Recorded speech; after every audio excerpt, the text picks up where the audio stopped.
আজকে সকালে ঘুম থেকে উঠতে একটু দেরি হয়ে গেছে। 6টা বাজতে না বাজতেই দরজায় শাশুড়ির টোকা। বৌমা, কত বেলা হয়ে গেল, এখনো ওঠোনি যে? তোমাকে না বলেছি 5টায় উঠে স্নান করে ঠাকুরের বাসন মেজে ঠাকুরের পুজো দিয়ে দেবে। শরীরটা একটু খারাপ ছিল মা, তাই ঠিক দেরি আছে হলো। ঠিক আছে, যাও।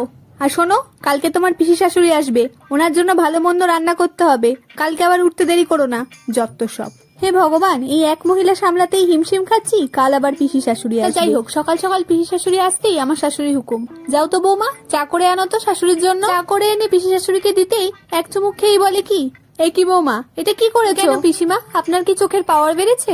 দেখতেই তো পাচ্ছেন এটা চা। তো চায়ে চিনি দাওনি কেন? জানো না আমি চায়ে চিনি বেশি খাই। মা তো চিনি কম খান, তাই জন্য মায়ের জন্য করতে করতে অভ্যাস হয়ে গেছে। দিন আমি চাই চিনি দিয়ে আনছি। তা শুধু চিনি দিয়ে আনলেই হবে নাকি? এটা চা না ড্রেনের জল, সে তো বোঝা যাচ্ছে না ঠিক। সে কি কথা, আপনি যে আগে ড্রেনের জলও খেয়ে দেখেছেন তা তো জানা ছিল না পিসিমা।